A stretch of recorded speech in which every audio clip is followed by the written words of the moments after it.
We are breaking down a Dynasty football team from one of our Discord today, Junior. From one of our Discord members. If you want to join our Discord, link in the description. And we look at the Dynasty team grades text channel every week and try and make a video for a team that we feel like we could potentially help. Correct. So shout out to Levi813. Little context here. He said, have no clue on if I should push for a ship this year or wait it out until 2023. Right. I tanked last year and really don't want to 2 years in a row. It's a tank, right? But damn, this team would look so nice next year with Bijan. So if we're gonna look at his team now. You can see his team. And I'll just say my overall thoughts of the direction I'm gonna send him is I think we can compete this year. However, if this is my team, I personally am waiting one more year to go all in. Now, I don't know how you see this, because we absolutely could send these firsts. Send these first for a piece, another piece, another piece. But I feel like we're the type of team that can really compete next year and be young. You can be a young team and still compete for championships. And I think that's going to really improve your window. So I don't know where you stand on this, though. I mean, that's the kind of advice I'm going to be giving throughout this video. No, I understand. And for me, I thought the same thing. I'm not sure if you can compete right now. And I guess let's just get straight into it. I think the biggest reason why I don't believe you can compete right now, let me not say can't compete. You can win games. You can potentially make it to the playoffs. I think the biggest question mark in the quarterback room because of Deshaun Watson. Is he going to play? If he does play this year, fantastic. If he plays for even half the season, that's still better than you not having a true quarterback too. Let's remember, Jimmy G is still on the 49ers. Is he going to get traded? Baker Mayfield just got traded to the Panthers, so it seems very unlikely that he's going to Carolina. I don't know another team where he can really go to. Yeah, because he's not going to go to Seattle. Yeah, not going to get traded in division. He's not going to get traded in the division, so it's kind of hard to envision him being a starter anywhere else now.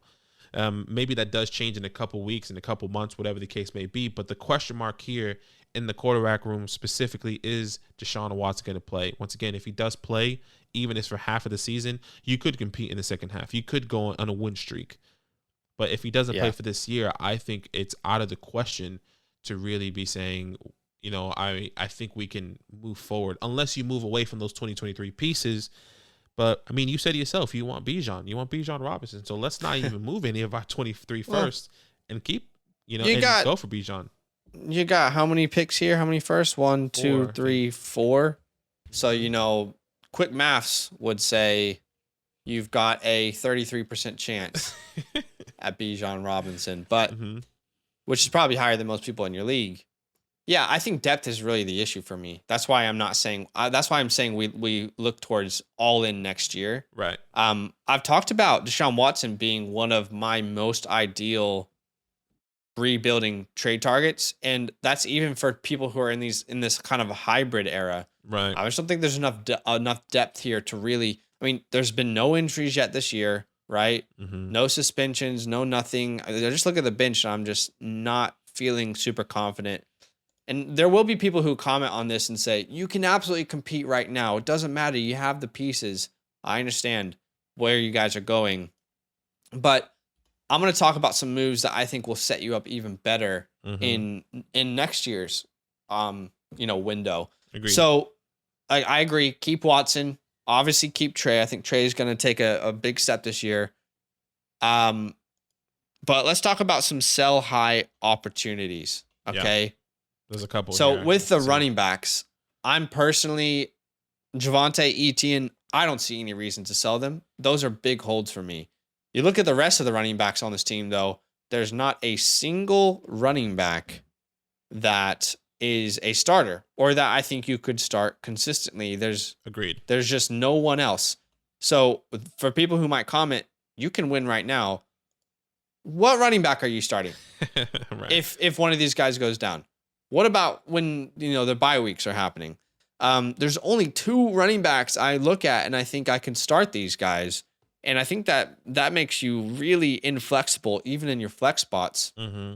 I mean, can any of these guys develop roles here? I think about Pierre, Haskins, Kyron, Jerome Ford, B-Rob, Tyrion, Keontae. Can any of these guys develop roles? Honestly, if I have all these guys on my team, I'm hoping that even one of them, like, just give me one of these guys who can be a starting option or a flex option. Mm-hmm. So I have 2 questions for Levi here. Number one, who is the owner of Antonio Gibson in your league? Right. Okay. Continue. I see you. Because whoever the owner is, there's actually 2 ways we can approach this. You're going to like one way. You're not going to like the other way. Badake, you specifically. Right. Okay. First way is, what could you send B-Rob to the Antonio Gibson owner? Are they completely worried? Mm-hmm. Is there a chance you can maybe add in something else with B-Rob and get a 23 second round pick? Mm-hmm. Is that something you can potentially do? Because Gibson owners are really worried right now. Or what would it take to acquire Antonio Gibson? Okay. What would it take to lock up that backfield? I know JD McKissick is there. He's 29 years old. He's going to have a role, but I still believe in Gibson. So there's 2 sides to this coin. Can you sell Brian Robinson and something for a 23 second, right? And just get more depth for next year, more opportunities, more for trades, for drafting? Or what would it cost to acquire Gibson? Okay. Could you send Brandon Ayuk straight up for Antonio Gibson? Because with the 23 first that you have and the wide receivers in next year's class, I would do that in a heartbeat. Give me Antonio Gibson over Brandon Ayuk. Okay. And it's not crazy to say, because yesterday we saw Antonio Gibson go at the the end of the 8th round in a dynasty startup. Mm-hmm. So people are worried in the community. What about Michael Gallup in a 3rd? Can you send Michael Gallup in a 3rd and get Antonio Gibson? Yeah. Like, these are things that I'm looking at where I'm thinking to myself, okay, there's actually a lot of flexibility here. I can either go lock up Gibson, lock up this backfield, or I can move Brian Robinson and completely get rid of that backfield and have, you don't even have to make a pick with the 2nd next year. Use it as trade bait when you want to go all in. So yeah, I hear you. That was one of my biggest ideas for this running back room.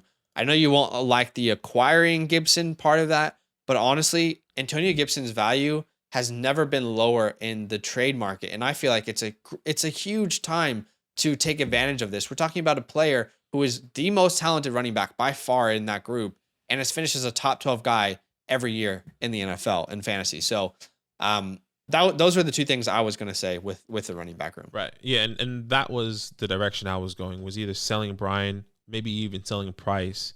I even thought the same thought process as you thought, but the opposite way for maybe acquiring Elijah Mitchell. He's a guy that has been consistently going in the 6th, the 7th round, depending on your drafts. You know, can you, the same thing? Like, I literally bought the exact same concept. Can you sell a Brandon Ayuk for Elijah Mitchell straight up, going in the same exact rounds? You know, and I think that's possible. And I personally would rather have Elijah Mitchell. I believe in him. I know maybe a lot of people are shaky on, the 5th or 6th round talent. Sure. But he has been invested in. He is the guy. I don't think Price is the end of him. But if you can just lock up Gibson or Mitchell and Price, you're chilling.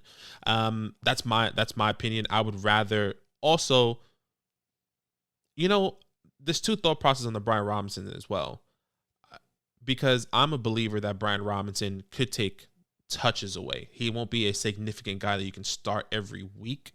He won't be a guy that's going to be a difference maker.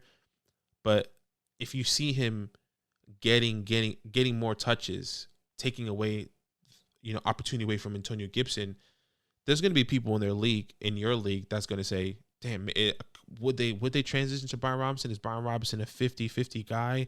Whatever the case may be, I would say hold and wait for the trade bait for Brian Robinson, for that Gibson owner, because you can get more. Not saying you can get more than a second. Not saying you can go to a first. I'm saying you can get a second and a small piece, maybe a small developing guy, like whatever the case may be. I'm trying to think of like a Tolbert or a Gallup or a Tyquan Thornton, hypothetically. That's what I'm thinking, to really let, twist the knife in that Gibson owner back, which really sucks, but that's sometimes how fantasy works. And you have to wait for those opportunities in that perspective. So sure, the 2 main pieces for sure is definitely Robinson, Price. You can even go All the way if you really want it with Keontae Ingram, let's say Darrell Williams Find the James Conner. Find the James Conner owner. If Damian Williams is not out there, maybe Damian Williams is Darrell Williams is available on your waiver wires, which I doubt. Pick him up.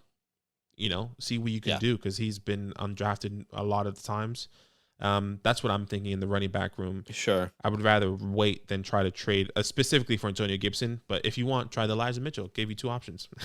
Yeah, and I guess I'm on the opposite side of that, because I would much rather have Brandon Ayuk than Mitchell. Okay, that's fair. Betting on a wide receiver long term. But I get where you're coming from. I think there are options. Those are options that you can definitely consider. But then again, like let's say you get Gibson and you get Mitchell. Now you have 3 running backs. And maybe you could potentially be a hybrid. But let's talk about the wide receivers. To me, Waddle and Burks are my guys I don't move here. For sure. Waddle and Burks, I think, are the pillars. I think it's worth exploring ideas for Ayuk. I'm not opposed to holding him either. But what I really wanted to focus on was Keenan Allen. Absolutely. We're on the same page here. I think you can really, again, Keenan Allen is someone who at some point the cliff will come. I don't think that's this year, but it's just the natural progression for an aging wide receiver. And if you can this year do some of these moves that we're talking about and get ahead of that cliff, then your window is just extended way longer than what it currently would be if you were to go all in right now. Again, you go all in right now, you maybe go get, you trade a 23 first for what wide receiver? I don't know. I mean, Mike Evans, right? I mean, these are the kind of deals that you're doing, and your window is shrinking as you're getting rid of young assets for proven older assets. So for Keenan Allen, can we get another 23 first? For sure. Right? I think you can. Can we improve our odds of getting Bijan, right? Can we get another 23 first for Keenan? I mean, I think at minimum you can get a 23 first. Absolutely. Can you get a 24 first and a second? I mean, because again, you don't have to use that 24 first. You can trade it next year if you want to go all in. How about Darnell Mooney and pieces? Exactly. Right? How about Jerry Jeudy or Cortland Sutton? Because those are both other players I would rather have in Dynasty right now for his specific team. So I personally feel like Keenan Allen is probably the biggest player I'm looking at on this team in general and saying, I really want to move this player to extend my window. Yeah, that's exactly where I was going. And just to even name a few more plays you can trade Keenan Allen for, and maybe some pieces. Rashad Bateman, like Zach said, a Darnell Mooney, a Hollywood Brown, Kadarius Toney, a Devonta Smith. These are guys in the middle of the pack, in dynasty startups that I'm targeting. Like Zach said, Jerry Jeudy. I mean, do you want to maybe even take the chance with a Cortland? Maybe you're tearing down in age, that expectation of him and Russell. That's also a way you could potentially go. Because Keenan is 30 years old. I think Cortland is 27. So you're getting a little bit more shelf life with Cortland Sutton. It's not amazing, at least at the moment, but the expectation and the belief with Russell could be something special. Just a couple more names, like I said, just to give you there. So once again, Bateman, Mooney, Brown, Toney, Devonta Smith, Cortland Sutton, Jerry Jeudy. Yeah. So many middle of the pack wide receivers that you can get for Keenan Allen and more. You can get all these guys in a second, potentially all these guys with a third, whatever the case may be. I think it's really special, the team that you have here. Let's not forget you have Jahan Dotson and Sky Moore on your bench as well, which is crazy. Calvin Ridley on your bench. I'm a believer in Shakira, David Bell. If Deshaun Watson really does come back and play, I've always said. That's what I'm saying. I feel like next year's the year. It could be. With guys, even talking about Jahan, Sky, Brevin, Calvin, I feel like all those guys are. I'm not saying Jahan and Sky aren't going to contribute to teams this year, but it feels like next year is kind of the step. It's always the second year for some of these guys who aren't the first rounders. And then Calvin Ridley, I still feel like he's going to be a top 24 wide receiver when he comes back. So you get that ammunition next year.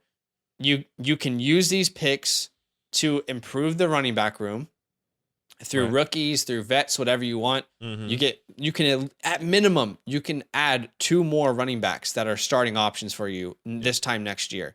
Okay. And then all of a sudden, you've got Jalen Waddle, Calvin Ridley, maybe Ayuk, Jahan Sky. One of these guys could develop. And you've also got the capital to play around with, either in the draft. You get Jackson Smith, you get Kayshon Boutte, or maybe you trade them for players that you like. You have a package to go out and get a Justin Jefferson. Yeah. You have a package to get a Jamar Chase. Then Deshaun Watson's playing. All of a sudden, things are all falling into place for you next year. You have the depth, and your team probably looks unstoppable at that point. The opportunities. A fantastic team. Tight ends? I don't think you should do anything. I was going to say, there is one thing I can think of. Why not? I would say keep TJ. Why not see what you can get for Albert or Brevin? And we're both believers in Brevin. Albert I agree with Albert. Yeah. The only reason I'm not on the Brevin one is because his value is nowhere near what I think he could produce. Right. Okay. And I think Albert and you're right. Albert is a lot in value, is a lot higher. People are believing in the Russell Wilson and the Albert connection, where we've never seen it. So if somebody's out there that is believing in Albert and maybe doesn't know about the Russell Wilson really not developing a tight end or targeting a tight end. On one, yeah. Now with Jerry Jeudy and Cortland there with Javonte Williams, by the way. So why not try and shop him as well? Whatever the case may be, if you want to go for a rookie, if you wanted to go for a Trey McBride, swap it, tier down, go Trey McBride or get some draft capital. Or see if you can get a wide receiver. I don't know what that would look like for you. I'm trying to think of any wide receivers you could potentially go for. It's hard with Albert because I just don't know what return you're going to get for. But I do agree. I think the hype is in some leagues quite high. I mean, we've seen him go for seconds. Yeah, and if I can get a second, I'm definitely probably doing that. According to the community, he's tight end 16 at this very moment. Yeah. I just put it in a trade calculator, keep trade cut, Albro, tight end 16. You can even go Irv Smith if you wanted to tier down. At least these are the recommendations according to keep trade cut. Adam Thielen, if you wanted to trade for another wide receiver. I don't know if you in your team construction you should be doing that, but some hypotheticals. Yeah. Well, I hope that this is helpful, Levi, and there will be people out there who tell you can win now. And look, you can. You can win with this team right now. I don't think you will. I don't think you'll win it all. Yeah. And if you ain't first, you're last. So that's why I'm thinking next year is where we can really push all these chips in the middle. I don't want to send these 23 first for bets. Yeah. I don't want to do that. I want to make a young team that can compete for 4 years, So agreed. Anyway, that's where I stand. Let us know in the comments below what you guys would do with Levi's team. And Levi, let us know if this was helpful. Yo, what's good? Thanks for watching. We got a lot more videos. A lot more. If you want more videos. Watch it. You can also subscribe. Right now. If you want to. You need to. And lastly, don't forget that you can sign up to support the show and get exclusive content by going to patreon.com/fantasylandfam.